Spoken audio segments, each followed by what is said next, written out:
With less than a month to go before the midterm election, what will the verdict be? A month from today, will we wake up in an America that has had enough and wants a different direction, or an America with the way things are going is fine and dandy? Let's sign up for more. We're going to talk about where we are right now, the state of play in American politics. Plus, we'll even chat football and the state of play in the NFL after the big Monday Night Football game in Kansas City and coming off of the game with the Atlanta Falcons and the Tampa Bay Buccaneers. We're going to cover a lot. It's all on this week's episode of Dale Carter's America. From the heart of flyover country, he's not on the far right, and he's certainly not on the far left. Like you, he's somewhere in the middle. This is Dale Carter's America. With Kurt Wheeler, I am Dale Carter, and this is Dale Carter's America. We always try and stay as timely as we can. We're a day late because of Monday Night Football as we record this today, and we start with the top of the news, very tragic story out of Philadelphia. Yep, lots of bad stuff happening. Let's check it out. Cap for you, what's going on here. You're taking a live look, Brown and 8th Street, as officers work that scene. What happened around 6:30 this morning, officers were out, SWAT officers, trying to serve a warrant for a homicide that occurred back in August. The person that they were after tried to exit the rear of the building where there were officers in the backyard. He fired at them. Officers say that they fired back. Both sides were injured, minor injuries for the police officers. That is a view from Jefferson where they were taken. The suspect, a 19-year-old who they were after, he was fatally wounded. He is deceased at this point, we're being told. But now we're taking a look at Jefferson. Yeah, so bottom line, officers trying to take an individual off the streets who was accused of killing someone else and who has already been accused of taking part in armed robberies, shot at officers, putting them in the hospital, leaving an entire neighborhood in disarray with officers and crime scene tape all over the place. And there you have the leadership of the police department really just losing words to describe what they face on a daily basis, where they feel like people who should be in jail are not in jail and are allowed to commit more and more crimes. Well, there's that. So I think you can pull the clip there, Kurt. Officers face this danger every day. We've talked about it a lot on this podcast, and that was enough of the news for me right there. I mean, you know, if you shoot at officers trying to execute a warrant because you were being arrested for attempted murder and the other things that this young man was accused of, and you shoot at the police officers, you are going to die. Now, I don't know whether the guy was black, brown, white, yellow, orange, or fruit striped. It doesn't matter to me. But the narrative on the other side will be, well, wait a second. They shot him. Was he white? Was he black? I really don't know. And, you know, they killed the guy. So if he's black, the left narrative is going to be, why couldn't they wing him? Why couldn't they, like, shoot him in the leg or something? Shoot him in the leg, man. Come on. Yeah. So it's a tough job that our officers do. That's why we stand behind them here on this podcast. And it's just those kinds of things that are happening every day that should not be. We move on to the other news of the day. This really isn't news because it was in 1492 that Columbus sailed the ocean blue. Now, he thought he was going to India, and he ended up in the West Indies, right? So it's the greatest tale of somebody getting lost in the history of the world. Yeah. And, you know, here he is. It's Columbus Day, and, of course, they can't leave well enough alone, so they also refer to it as Indigenous Persons Day. I have a theory on this, Kurt, that the cradle of civilization, we all know, is Africa, right? Mm-hmm. Do you buy that the cradle of civilization is Africa? That the first humans came from Africa? Yeah, I mean, that's certainly what the archaeological record points to, is that the common ancestry of humanity is from the African continent, at least from what I've seen. I mean, I'm no expert, so I don't know. So let's go with that as a theory, because we believe in science at Dale Carter's America. Real science. So there are no indigenous people to North America. Right. The people that we look at as indigenous people walked across the Bering Strait from Russia, or what is now modern-day Russia, down Alaska, and it was obviously cold there, so they wanted to get further south, and so they came down in here, and they settled down in Mexico, Central America, to South America. That's how they got there, right? Yeah. Okay, so white Europeans came over after Columbus because Columbus got lost on his way to India. So it really doesn't matter. No. And I mean, I think really what it boils down to is just erasing history and rewriting history. They don't like Western history, and American history as it stands. They want to completely erase the existing history and rewrite history the way that they see it, the way that the left sees it. And that's why they view Columbus as, an evil figure in history. And, you can look at some things that he did, certainly people brought over disease and other things, maybe some people were not treated properly or whatever. But I mean, look at what the Native American tribes were doing to each other at the time that Columbus came over. He came over, and the colonists that came over were helping some tribes fight against other tribes because they were coming, raping and pillaging their entire villages. There were cannibalistic tribes. There were tribes that performed, ritual child sacrifice, and not only in North America, but in South America, the Aztecs being a big one. So this idea that, Columbus was the bad guy and the Indians, were these innocent people that were doing nothing wrong and they were just keeping them themselves, it's just not true. It's not realistic, and it's not a factual representation of history. Well, when we get to the point where we're demonizing St. Nicholas and getting rid of Christmas because, St. Nicholas may have done something back in the day, that's where I'm going to draw the line, because I'm still going to celebrate Christmas. Yeah, I mean, I think we're not very far from that point, honestly. All right, so to Kanye West and his T-shirt that's getting him in some hot water, that white lives matter. Yeah. Seriously. I mean, in the clip we're going to play from Kanye, it's like, duh, right? Yeah, here's him and Candace Owens. So I guess this was at a fashion show in Paris. And so that was part of the fashion show. I don't really know. I'm not a fashion guy, so I don't really know what to say about that. But here's a clip of him. He went on Tucker, I believe, 2 nights in a row to talk about this. So here's a very short clip of him talking to Tucker. Well, as an artist, you don't have to give an explanation, but as a leader, you do. Yes, I think that's right. So the answer to why I wrote White Lives Matter on a shirt is because they do. Hello. It's the obvious thing. Well, there you go. When we've had issues where officers have been killed in the line of duty, Kurt, or wounded in the line of duty, I've gone on Facebook and I've had the hashtag Blue Lives Matter. Right. White Lives Matter. Black Lives Matter. Brown lives matter. How about all lives matter? Lives matter. Yeah. Of course, the left would draw the line there because, we've got to agree on where life starts, because there are some on the left who say that even if you've taken a baby to full term, that life doesn't matter. Right. Yeah. Well, they can't make their mind up on that either, because there was a story that came out of a very pro-choice children's hospital or something like that, where they said that children in the womb can know their gender. They can be transgender in the womb.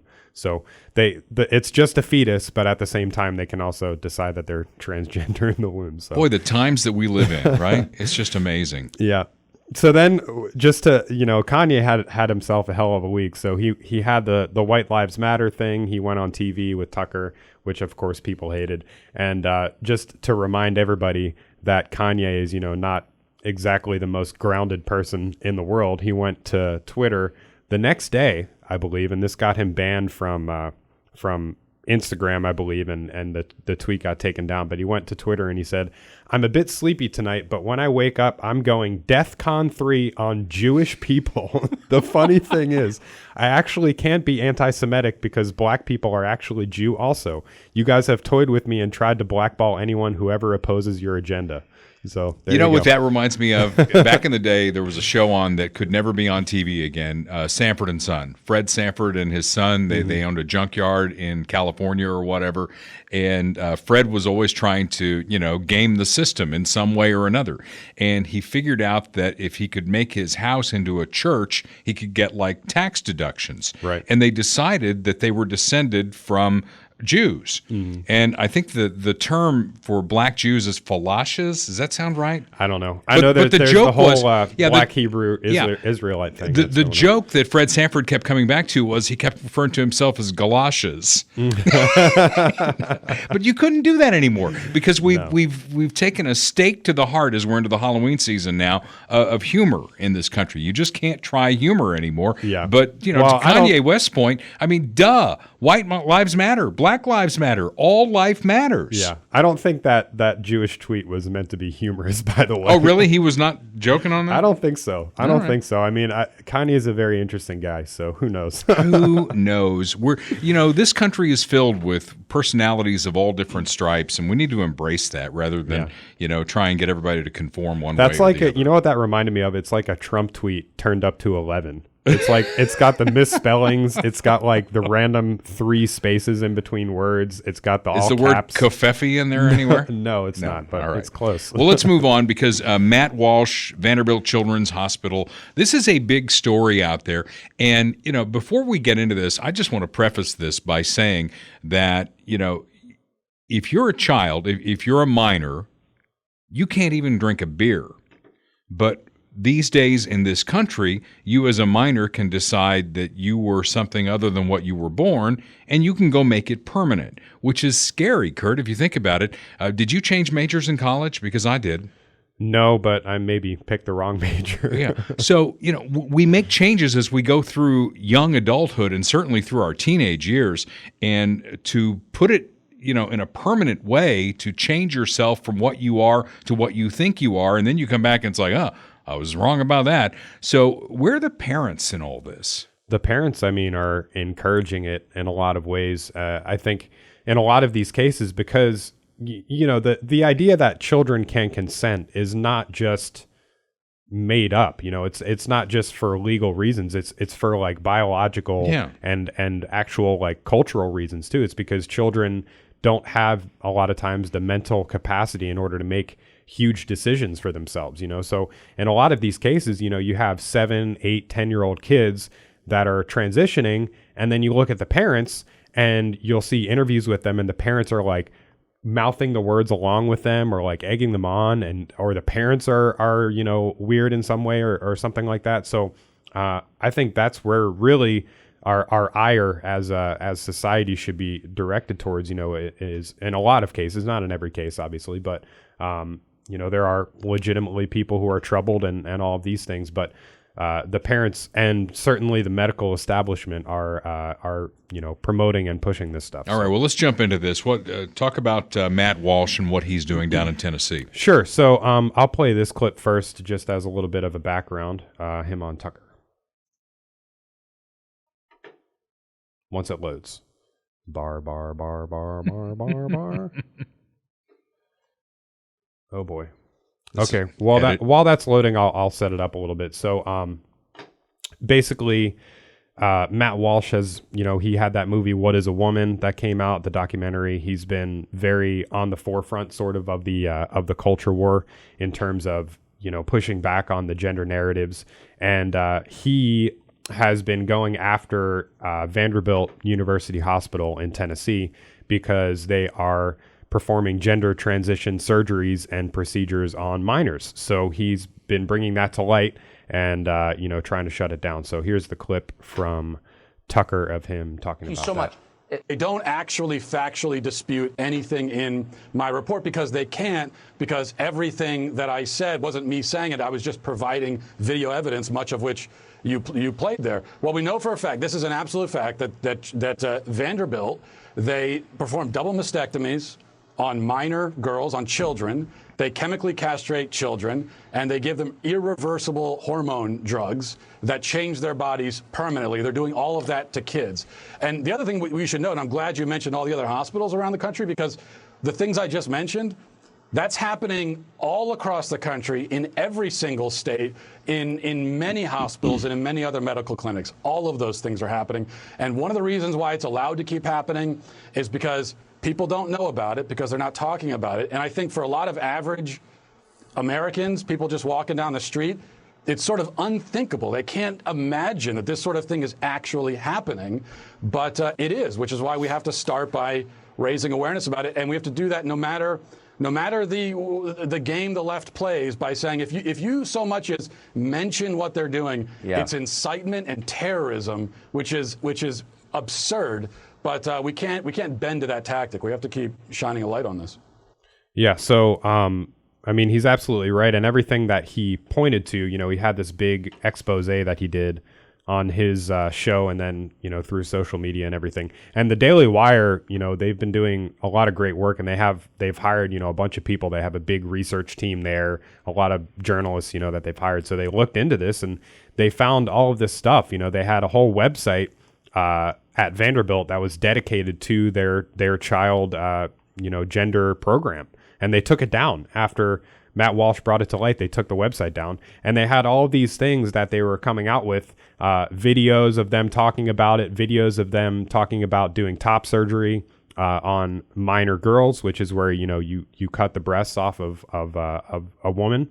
And then another clip surfaced, which I'm going to play as well, which is one of the directors, some high up person at Vanderbilt. And she's talking about sort of the motivation for why they're doing this and how much money they're actually making, you know, on some of these procedures. Starting in January 1st of 2017, according to the Affordable Care Act, insurance carriers are mandated to cover medical expenses for trans folks. Some of our BUMC financial folks in October of 2016, starting a couple years ago, put down some costs of how much money we think each patient would bring in. And this is only including top surgery. This isn't including any bottom surgery. And it's a lot of money. These surgeries make a lot of money. So there you go. Did she know she was being recorded? Probably not. $40,000. A patient just on routine hormone $40,000. Only seeing a few times a year can bring in. So it's a profit center. Yeah. Requires a lot of visits and labs. It actually makes money for the hospital. Now these I got from the internet. So she goes on to talk about another gender clinic in Philadelphia and how their entire clinic is funded off of bottom surgeries or vaginoplasties, which is, you know, the creation of a fake vagina, basically. And you know, the motive there is clear. She's putting it right out in the open. It's a profit motive. They're making $20,000, $40,000, $100,000 on mutilating people, essentially, including, in some cases, minors. They're giving minors the same drugs that they give to pedophiles in order to chemically castrate them, in order to transition their sex. And absolutely ghoulish. Yeah, all of this is happening, you know, so I wanted to bring that to light because it's been going on for a few weeks now, the thing with Matt Walsh, but I think he's doing great work in bringing that to light. So. Well, you know, my view on this, and I think I've said it before, is that if you're an adult and you decide when you're an adult, and I've had friends, I've got one of my dearest friends in the radio business at 50 years old decided that he wanted to be a woman, had been a woman, a man trapped in a woman's body for as long as he could remember, and he decided to have the surgery, so he had it. More power to you. As an adult, don't do this to kids. Yeah, I mean, I would say that it's not okay for adults either, but at least... Well, that's your opinion. At least, yeah, I mean, at least there, though, we can talk about consent. Yeah. You know, we can talk about... Make that clear that is your opinion. I mean, you know... if you want to say that as an adult you can't do what you want to do, I mean, you know, you're the same person who pushed back on the vaccine, right?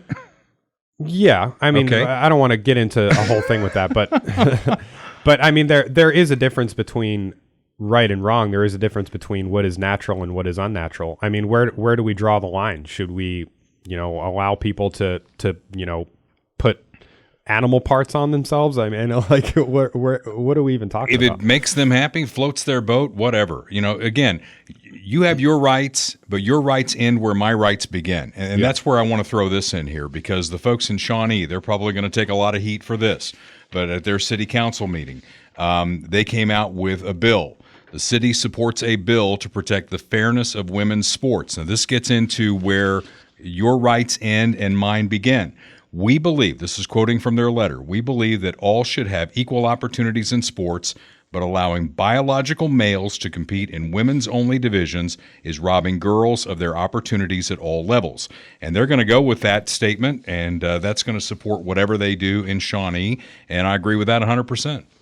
Yeah, I think that's great. And just real quick, too, to follow up on the Vanderbilt thing, sort of the conclusion of this part of the Vanderbilt saga is that as part of what Matt Walsh was doing, he went and visited with some Tennessee lawmakers, I think including the governor and senators and things like that.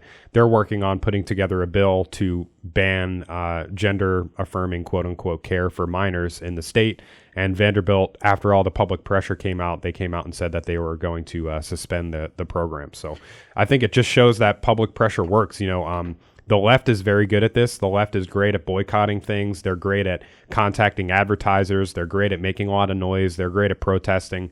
And historically, at least in modern history, conservatives have not been very good at that. We don't make as much noise. We don't cause a scene, and we don't do that to get our way. So hopefully that's starting to change. Well, and kind of a theme here is that when you step out of the bounds of whatever the narrative is, the left will yell louder than you will yell and try and get you to stop and try and silence you. And the Florida Attorney General found that out going against the vaccine narrative. Yeah. So this is the Surgeon General, Florida Surgeon General. Maybe I typed that wrong, but Florida Surgeon General did a little bit of research and found that the COVID mRNA vaccine found to cause 84% increase in death for men ages 18 to 39, which is very troubling, obviously. And he posted a tweet, which is the tweet that's screenshotted right here, and the tweet got removed by Twitter.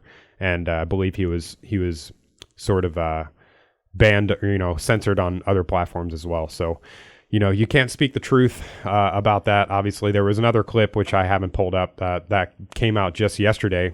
I believe it was in Britain or Australia, where there was a panel with some government people and one of the Pfizer executives, and the Pfizer executive admitted that there were no trials for prevention of transmission of the vaccine before they put it on the market. Yeah. So again, you go against the narrative and they're going to try and squelch you. And that does make more sense that it was the Surgeon General and not the Attorney General. So I put more credence into the fact that the Surgeon General said that. All right, so as we move into the bigger portion of what we're going to talk about today, that's the news headlines. We want to thank Bob Watson, Blue Springs local State Farm agent for 5 decades. He's at 7th and Main in Blue Springs, 816-229-7878. He'll be glad to know as he listens to this episode of the podcast that I haven't hit anything with my car in the last week, so I didn't need to call Bob or the folks in the office there. But he's always ready, and he's been my guy for 27 years. It's good to have somebody that you can call, guy or gal, doesn't matter. You don't want to call an 800 number with some nameless, faceless person across the ocean who doesn't give a crap about you and your situation. Mm-hmm. You want somebody that's local, and Bob can handle you on the Missouri side and the Kansas side as well for auto, home, life, commercial insurance as well. He's licensed in both states, and he's ready to take your call at 816-229-7878.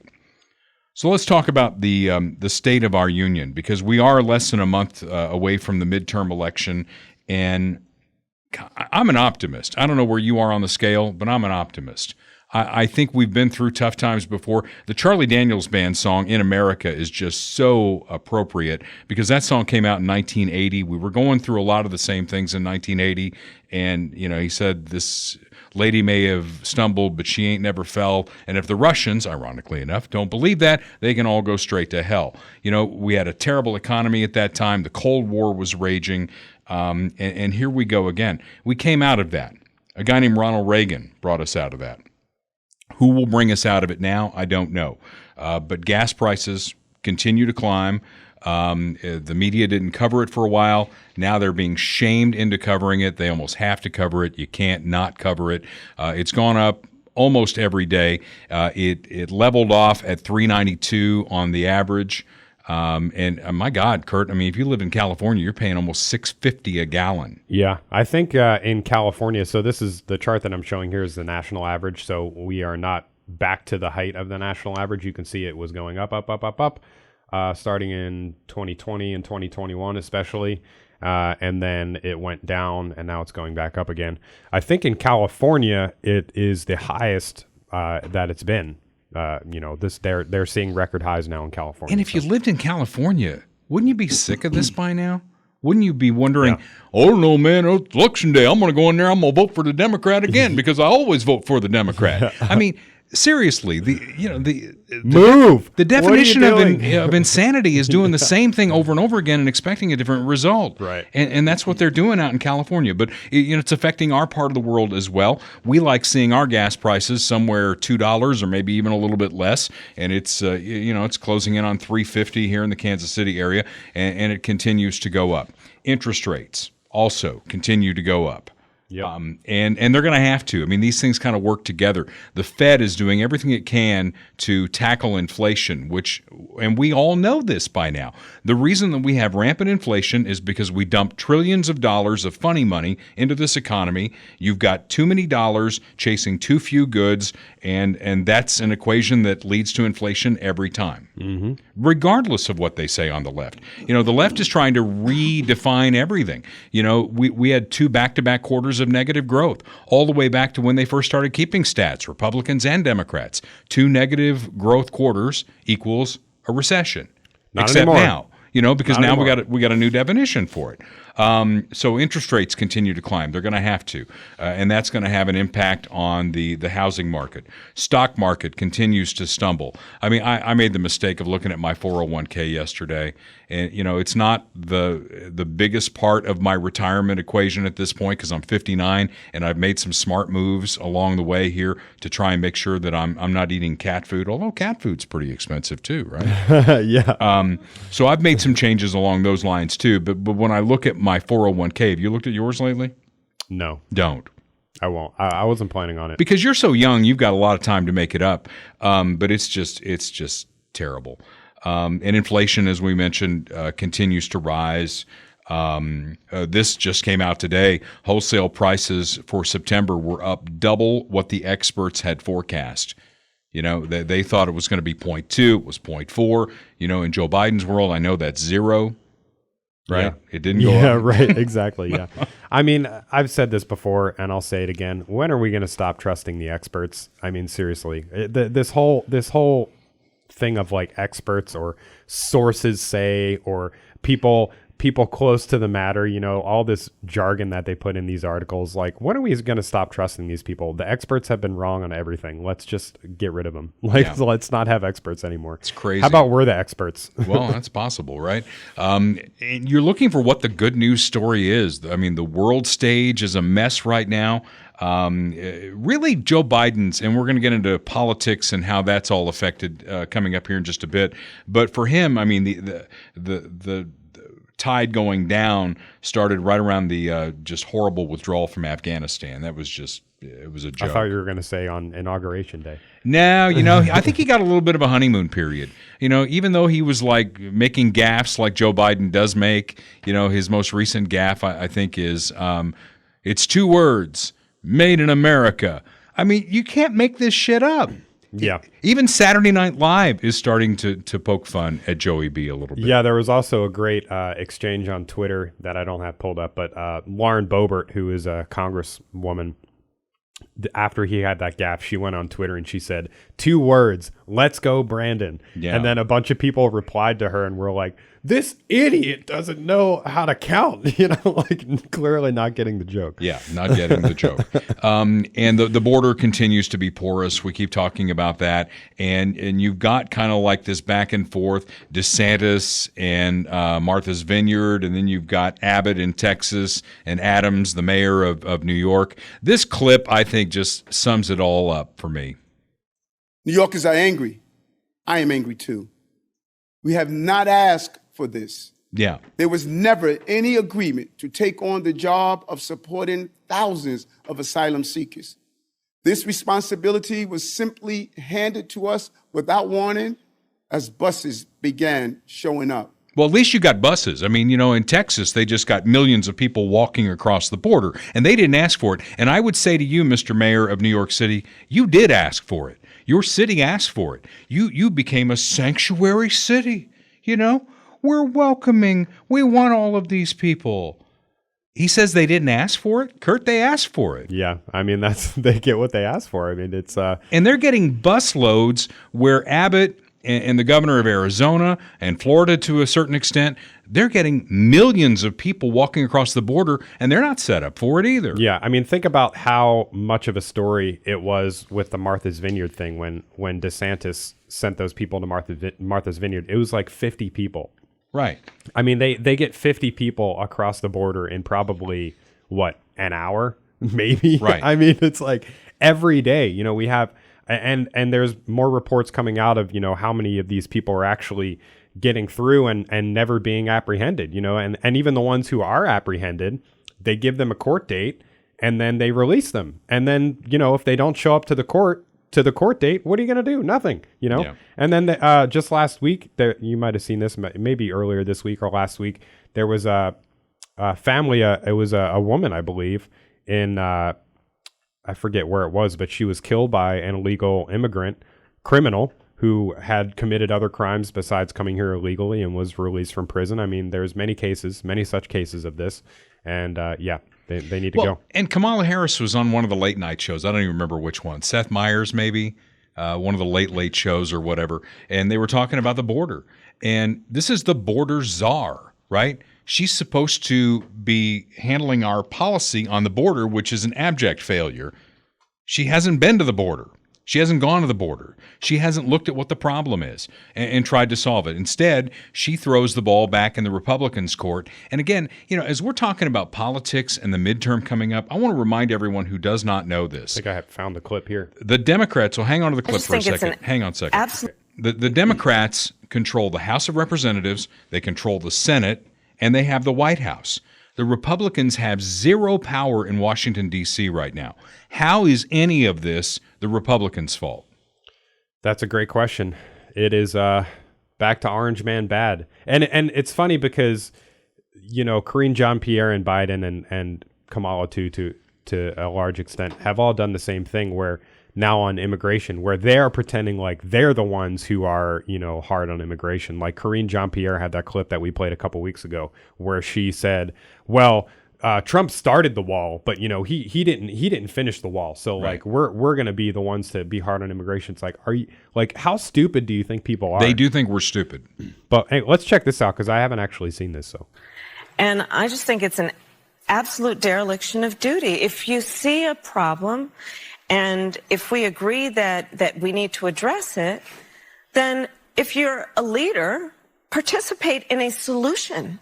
You're in charge. When we first came in office, right? The first bill that we proposed was for a pathway for citizenship, was to fix a broken immigration system, which was broken under the previous administration.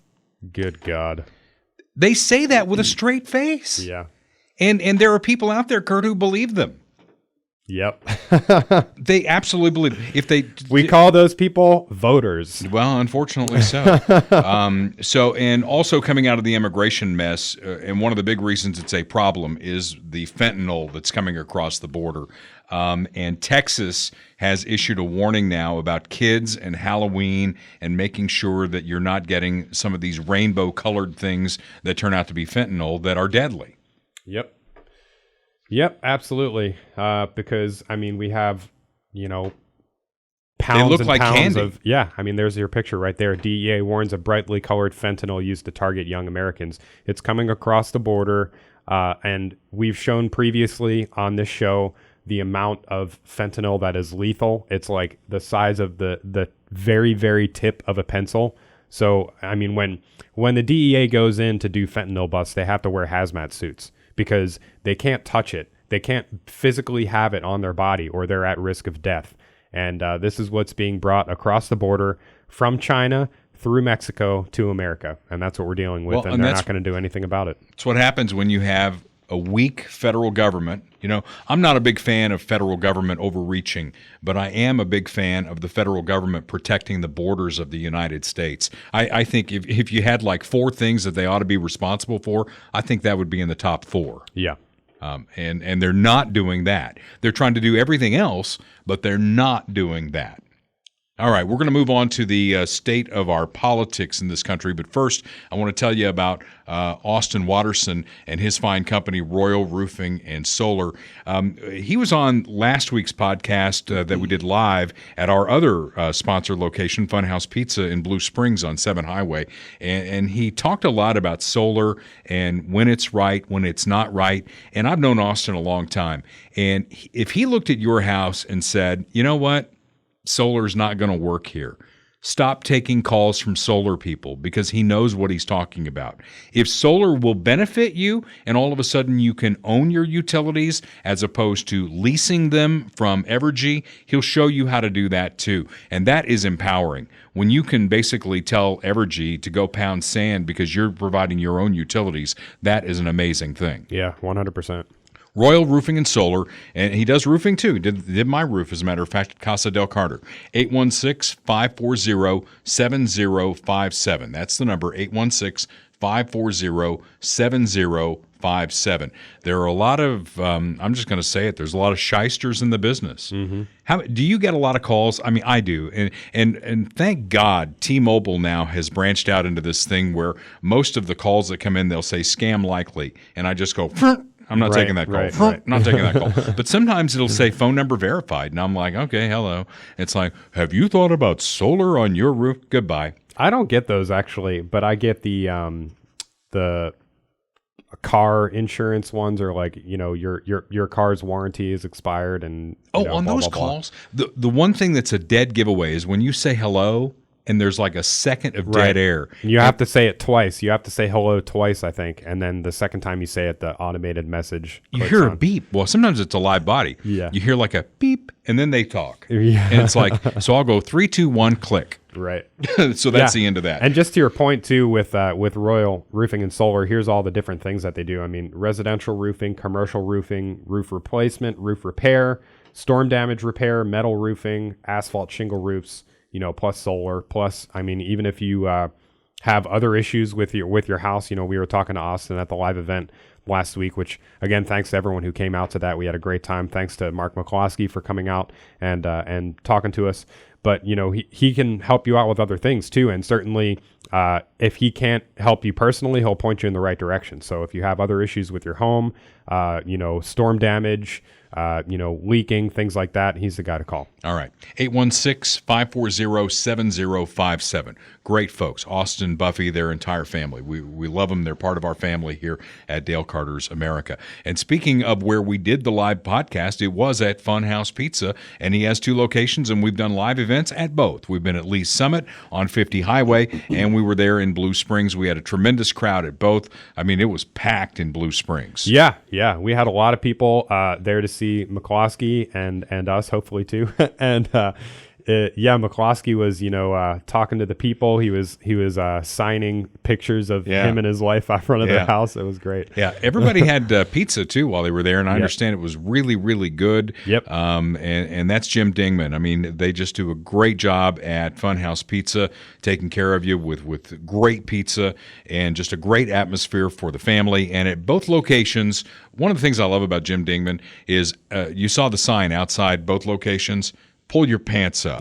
That's one of his big pet peeves because he was a Marine and he's buttoned up and he expects everybody else to be, even the customers. You know, in some places it's like the customer's always right.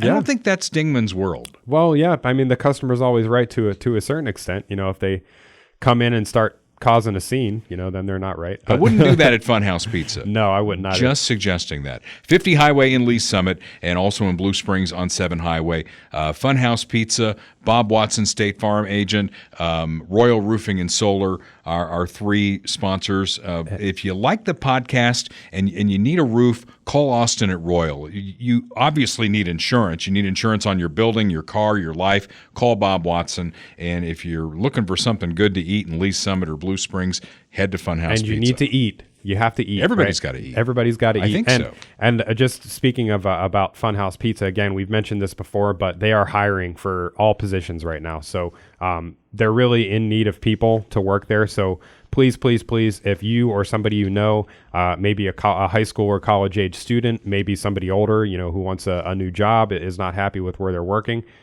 go to Funhouse Pizza in Blue Springs or Lee Summit. They're both hiring. And I know that Blue Springs, has had to adjust their hours a little bit because they're understaffed. So they really need people right now. So if you know somebody who's looking for a good job with good starting pay and a great boss that supports this podcast, go check them out and get yourself a job. I sent one last week, as a matter of fact. So there you go. We're trying to help him out there.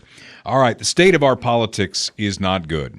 When a politician, a president, does a State of the Union address, one of the things that you expect them to say is the state of our union is sound. And I'm not sure that with any credibility, Joe Biden could stand up at that rostrum and say the state of our union is sound. And the American people are getting it as well. All three branches of our federal government in polling nearing historic lows. Judiciary now is at under 50% for the first time ever. The executive at 43%, which makes me wonder, what 43% think that he's doing a good job? Right. I don't know. And the legislature is at 28%. I mean, so trust in government is really, really low, and that's not a good thing. Yeah. It's interesting, the executive versus legislative polling numbers, because, I feel like Congress approval is always low. Very low, like lower than the president. That's been the case, since before Trump, since Obama, and probably earlier. They always have a very low approval rating. But then you have these career politicians that have been in there for 40, 50 years, and they get reelected. So, well, let me tell you why. There's a distinction here. They hate Congress, but they love their congressmen. And so they keep reelecting them. In Missouri, for instance, Emmanuel Cleaver is going to win the 5th District in a walk. It's not even going to be close. Yeah. Sam Graves is going to win the 6th. It won't even be close. It'll be a walk for both of them. Mark Alford is in a safe Republican district, and he's going to win in a walk because the people who vote for these people, time in and time out, they say, I love my guy. I hate Congress, but I love my guy. Right. Right. And even, in bigger races, just to bring McCloskey back into it. Both you and I voted for him. My wife voted for him.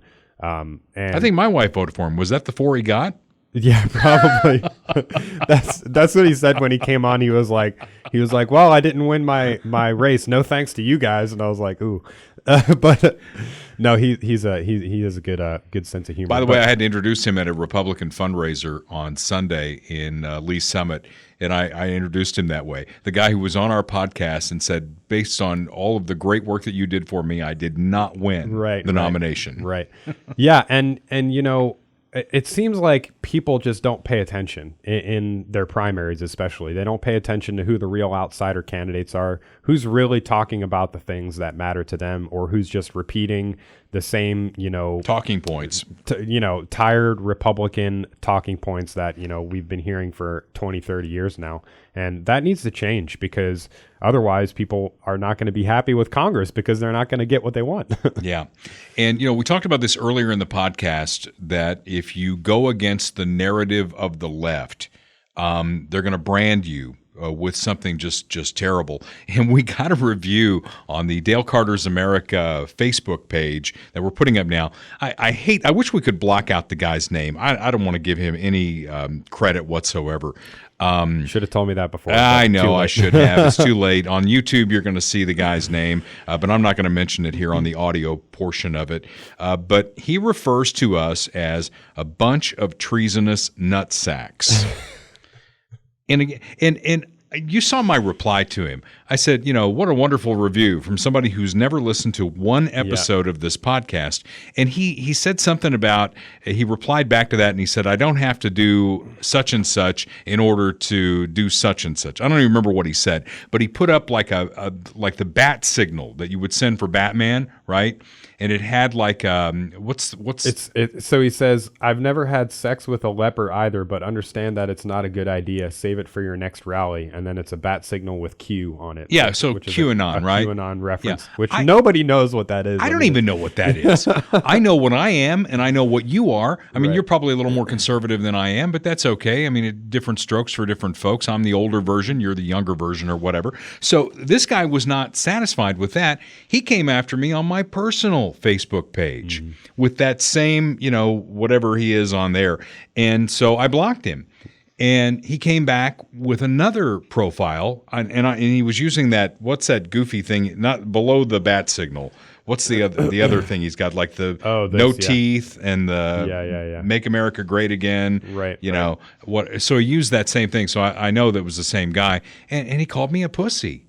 You know, who's a pussy here? You know who's a pussy? Kurt, I'm going to tell you, he's a pussy because he's sitting behind his fucking keyboard and he's never going to come out from behind that keyboard. Right. You know, he's a pussy. You know, if you want to take me on, come on the podcast and actually tell me what I've said that's treasonous. I've had the same thing too. I mean, throughout my personal life, you know, a lot of people will come on and you know, try and say nasty things on Facebook or whatever. I just had a guy, a friend of mine who lives in Springfield, who's conservative, had a thread going, and I commented on it. It was very, very mild. And then somebody else who I know in town came on and said, "Oh, Kurt, don't bother. This guy's not the hill to die on." As if like he's telling me who I'm supposed to be friends with. Yeah. You know, he would never say that to my face. Well, you'd never say that to my face. And I have friends who are Democrats. I have friends who are left-leaning Republicans. They call them rhinos, I guess, or whatever, who disagree with me on certain things. And I'm like, come on the podcast. Yeah. We would love to talk about this. We can be civil to each other. We don't have to agree on everything. We're Americans. We're not supposed to agree on everything. Yeah. You know, and to a person, Kurt, and you know this, everyone that we have invited on this podcast who disagrees with us all of a sudden loses the phone number. Yep. It's like, yeah. There's one in particular that I'm thinking of, and I think you know who I'm talking about. Yeah. But I mean, and this particular person has blocked us from replying to his comments on Facebook. He's blocked me from Facebook, and yet he comes in and runs his mouth. So yeah. It's just it just goes to show that, you know, there's not really interesting conversation anymore, and that's kind of the broader point that I think we're getting at, is that our politics is broken. It's so divisive. But it is. You know, I think, largely speaking, certainly you and I personally, and largely speaking as the conservative movement, we are very comfortable with our beliefs. You know, we have the courage of our convictions. We actually believe what we're saying, and we're willing to debate. We're willing to have friendly conversation with people. We're willing to challenge people. We're willing to be challenged. Right. And that's how it should be. But these other people, they just want to, you know, scream at somebody behind their keyboard. They want to make a big fuss. They want to call you a racist, and then they want to run away and hide. And we can't put up with that, because that's cowardice. That's who the real pussies are, and we need to call them out. Well, when a guy calls me a pussy, I'm going to block him from my personal Facebook page, because my personal Facebook page is for pictures of my new dog, Harry, who we love, my grandchildren and things like that. You know, if you want to talk about bunch of treasonous nutsacks. I mean, you know, Kurt's more of a nutsack than I am. I'm kind of a nice guy. But we would love to have you come on and I wear talk that as about a badge of honor. Well, Thank sure. you very much. We should have a logo. We should do T-shirts. We are a bunch of treasonous two nutsacks. One with my face on it, one with your face on it. That'll be on Tony's Kansas City next before you know it. It's going to be crazy. But, you know, when Joe Biden started, and we started this podcast the day he was inaugurated, he said, give me a chance. Let's have a conversation. Let's talk. And yet when we came at the old man, the grumpy old man, with things we disagreed with, we're MAGA Republicans. Yeah. You're MAGA Republicans. Ultra MAGA, the MAGA, you know, the radical MAGA wing. I'm older than you. I'm 59. I never thought I would live long enough to where an acronym that says Make America Great Again would be seen as something, it's an insult. Yeah. Well, you want to make America great? Well, hell yeah, I want to make it great. I want to stop millions of people from coming across our border with fentanyl. You know, I'd like to get gas prices down by being energy independent again. I'd like to get inflation down by stopping all the funny money that's going out. I'd like lower taxes so that I can use my money instead of you using my money to filter it out. You know, I guess that makes me a treasonous nutsack. That's pretty basic stuff, really. I'm a pretty basic guy. I don't think I'm overly complicated. Pretty basic. Yeah. There's like dogs and cats in the world, Kurt. Cats are complicated, and dogs are not. I've always thought I was a dog. So there you go. Someone who is not a dog. That's a clip right there. I'm clipping that. Someone who is not a dog is Tulsi Gabbard, and we welcome her with open arms. She has seen the light.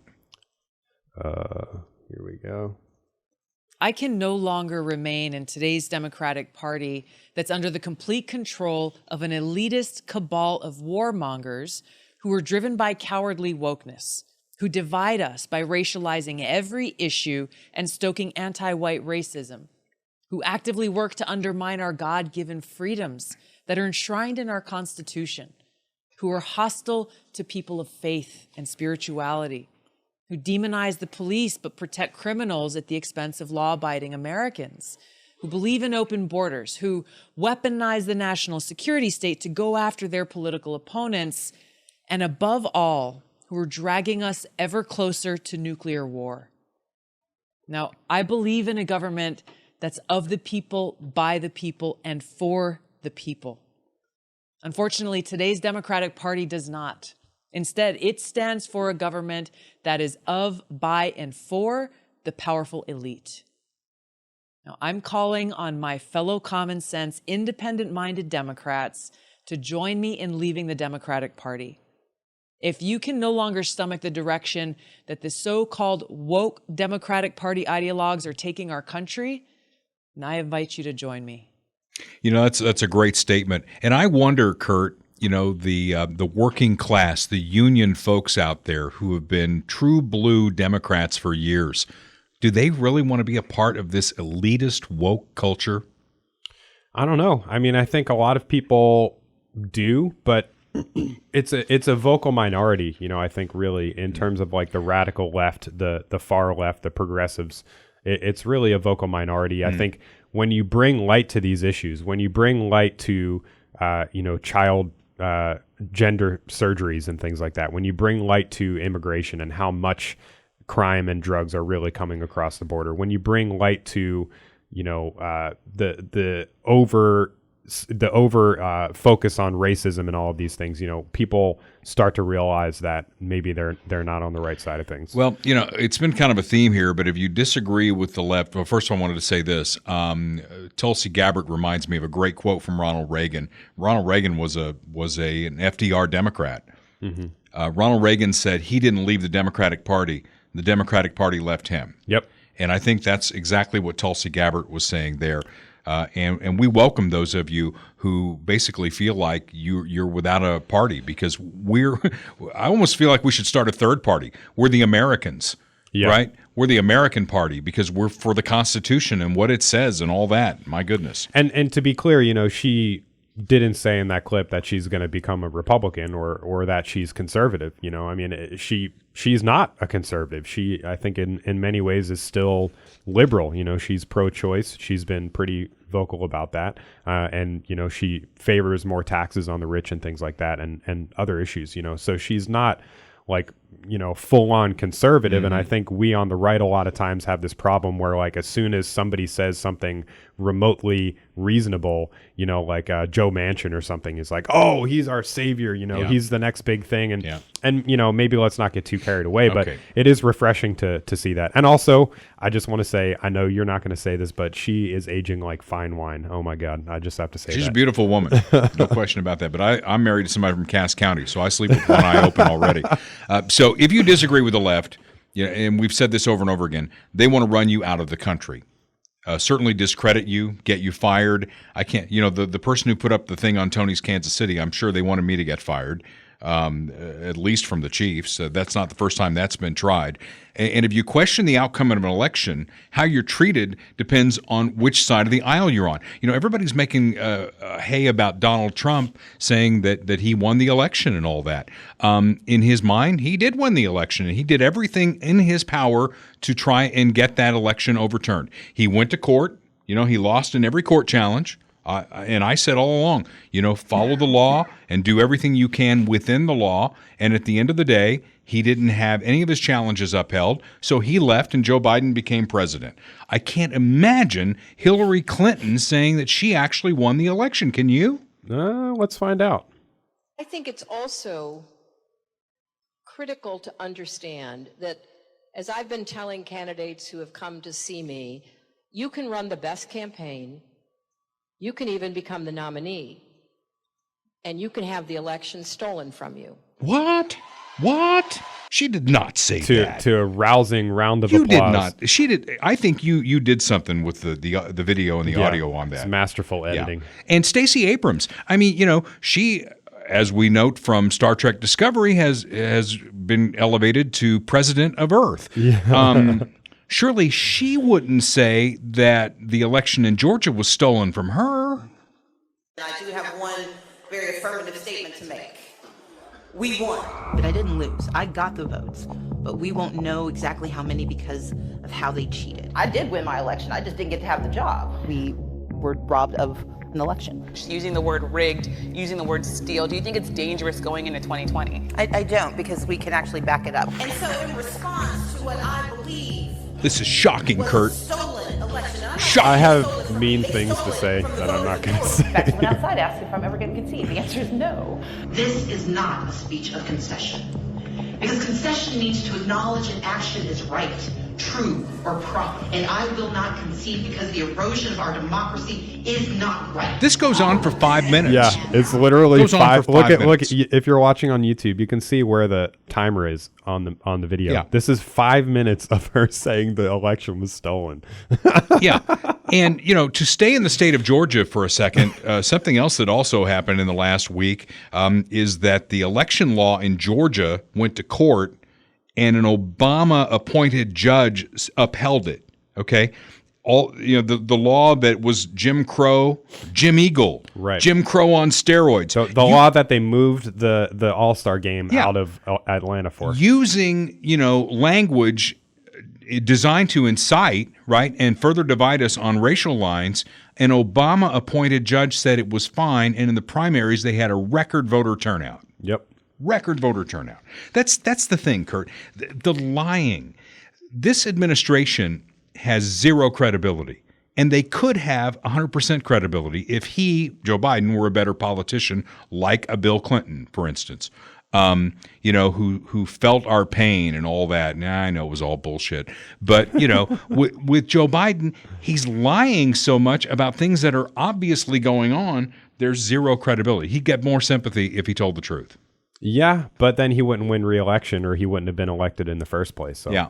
I want to leave politics with this. The Kansas governor's debate in Overland Park, the moderator from KCPT started by asking each candidate to highlight something their opponent did that they agreed with. And he started with Governor Kelly, who hemmed and hawed for like 5 minutes, it seemed like, to come up with anything that Schmidt did that she could agree with. And Schmidt, in a classic move, when it was his turn, said, well, I liked how the governor called Mayor Adams in New York and stood up to him when he was trashing Kansas. So Democrat to Democrat. It was a masterful thing here. But what's wrong with stating our differences and running on those differences? Because when we run against somebody, Kurt, we run because we think we can do a better job. And right now, Republicans are out there. They think they can do a hell of a lot better job than what's going on. Yeah, it's very ironic. And too, what's wrong with that? Because they have this thing, and I didn't watch the debate, so I don't know exactly what you're talking about. But just based on the information that you've just given, they do this thing where it's like fake. It's totally fake, right? Like people don't actually want this unity. People don't actually, oh, wow, he's such a great guy. Meanwhile, they're running attack ads, saying that they're insurrectionists or whatever. Yeah. You know what I mean? Yeah. It's like, it's totally fake. So can't we just cut the bullshit and just actually like debate? It's okay. It's okay. We don't have to pretend to like each other. Yeah. All right. So we'll move on now to the state of the NFL. Because one of my many hats that I wear, stadium voice of the Kansas City Chiefs, I've been that for 14 years. But before we proceed here, Kurt, I got to say, anything I say here is my personal opinion, does not represent the Chiefs. And I got to say that now because back in the Kaepernick day, Colin Kaepernick, when that was all going on and all that, I put out a tweet on my personal Twitter account, right? Channel 5 called the Chiefs, and the Chiefs had no comment. They found my tweet and they put it up on the news on Channel 5, and they said, well, the Chiefs aren't commenting, but here's a voice that you hear at Arrowhead Stadium, and here's what he had to say. And the Chiefs lost their shit. I mean, they called me and they said, you got to take that down. You got to take that down. I got rid of my whole Twitter account at that point because I just didn't think it was worth it. But it was ridiculous. But they go after you. They try and get you canceled. They try and get you fired. And all I said back then, Kurt, was if Colin Kaepernick was one of the top 32 quarterbacks in the league, he'd have a job. Yep. That's what I said. Is that true? Accurate. 100% accurate. All right. So anything I say now is just my personal opinion. Don't take it out on the Chiefs. Don't call and try and get me fired and all that. But we want to talk about the roughing call on the tackle of Tom Brady. That happened over the weekend in the Buccaneers-Falcons game. And then on Monday night, Chris Jones playing against the Raiders, the hated Raiders. And we've got some clips that you're only going to be able to see if you watch this on YouTube. But let's roll the Tom Brady. This was a personal foul, roughing the passer call. Yep. And it's a Brady guy tackling Brady and then a guy tackling Mahomes. He didn't kiss him on the cheek as he took him down. So there's the roughing the passer call on Brady. Rolled him over. Okay. And here comes one on Mahomes from the Monday night game. Same exact tackle. Same tackle. No flag. No flag. Flag on Brady. No flag on Mahomes. There's no consistency to this, and that's the problem we have in the National Football League right now. And then we've got the clip of Chris Jones that was called for pass interference. This could have changed the entire game because this was a strip sack. You're going to see the ball come out.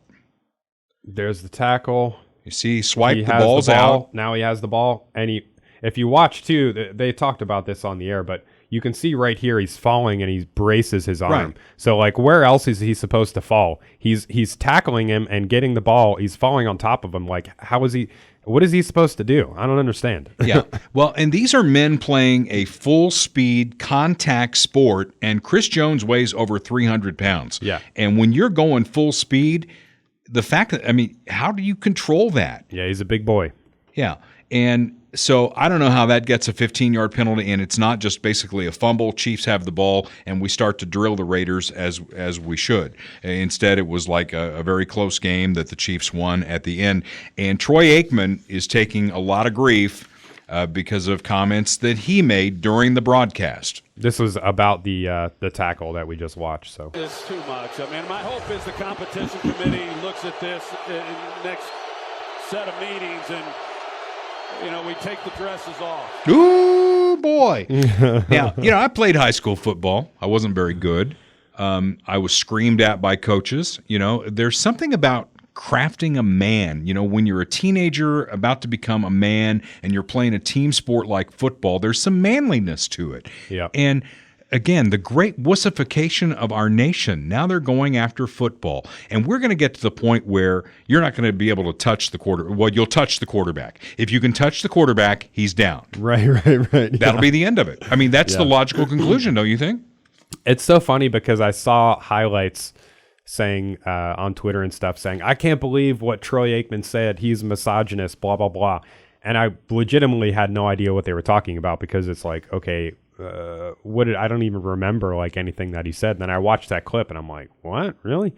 And it's funny because it's like, if you think that's bad, just imagine like what the players say to each other on the field, my gosh. Well, I know some of that. That's what I want to hear. I want to hear that. I want to hear the mics because they do the mic'd up thing and obviously it's highly edited. They edit out all the bad stuff. But I want to hear when they get up after the play and they're like getting up in each other's faces. I want to hear what they're saying there. Well, and then of course after we win the game ends with Davante Adams and another receiver running into each other on the last play of the game, at least when the Raiders had the ball, and Davante Adams left Arrowhead Stadium in a huff. He was pissed, and here's what he did. Frustration from Adams. Oh, boy. Whoa. He just pushed down a photographer. I mean, one more time. Both hands. Frustration from It's Adams. like, boom. Whoa. Can't have that as Adams leaves the field. Yep, there you go. What a thug move. That's an absolute thug move. Class act. And the guy he pushed went to the hospital. Did you know that? No, I didn't. But I know he filed a police report. And he filed a police report. Now, Jean Peters Baker, the prosecutor of Jackson County, Turnstile Jean, as I call her, because she doesn't like to prosecute crime. This is going to be settled out of court. Davante Adams is going to write a check. He's probably going to be suspended for several games by the NFL. And apparently he was tweeting about one of the rides at Worlds of Fun. Why Davante Adams would care about Worlds of Fun, our local amusement park. He was tweeting about it. And now Worlds of Fun has banned Davante Adams for life. Let me see if I can keep talking. I'll see if I can find that tweet. I mean, what if there was like a security guy right next to the photographer? What if he'd hit the security guard and the security guard leveled him? Right? Because he's not like a big lineman. He's like a little wide receiver. He's like 180. What if the camera guy had taken his tripod camera and swung it at him? Would he have been okay with that? Here's the tweet from Worlds of Fun. Breaking: Davante Adams has been permanently banned from Worlds of Fun. There you go. Oh, just crazy. Well, that's the state of the NFL now, and I love football. I love pro football. I've been a fan my entire life, and one of the highlights of my career has been the stadium voice of the Kansas City Chiefs, especially, winning a Super Bowl, having 4 AFC championship games at home in a row at Arrowhead Stadium. But the game is being neutered. I guess that's the right word. Hopefully 5 this year. We'll see. Well, we'll see. We'll definitely see. And again, I want to point out that anything I said relative to the Chiefs or the NFL is my personal opinion, right? Me, on the other hand, I speak on an official capacity. No, I'm just kidding. Yeah. I don't know. It's just a crazy time in life right now where you have to say all these things, because just the fact that we have a podcast called Dale Carter's America, and we've got an American flag as part of our logo and an American flag behind me, there's a segment of the population that thinks we're treasonous. Nutsacks. I just don't understand that. We're going to leave you with this week at Dale Carter's America. A North Carolina-based hot sauce maker facing a lawsuit over false advertising. USA Today reports Philip White of California is suing the manufacturer of Texas Pete, saying he wouldn't have purchased it if he knew it was created in Winston-Salem. White's lawyers claim the company cheated its way to a market-leading position by tricking customers and wants them to change their branding. So my question as we leave you this week at Dale Carter's America, is that the hot sauce brand that Hillary Clinton carries around with her? No more questions? They said no, she has to go. What's something that you always carry with you? Hot sauce. Really? Yeah. Really? Are you getting information right now? Hot sauce. Hot sauce in my bag, Swag? Hot sauce. Really? Yes. Now listen, I yes. just want you to know, people are going to see this and say, okay, she's pandering to black people again. Okay. Is it working? There you go. There you go. That's the money line for the week. And until next week when we gather again, this is Dale Carter's America. The views expressed on Dale Carter's America are Dale's and Kurt Wheeler's. They do not necessarily reflect the views of KFKF or Steel City Media. Comments can be sent to dalecartersamerica@gmail.com. Check back for weekly episodes. Subscribe, spread the word, and give us a 5-star review. Thanks for being a part of Dale Carter's America.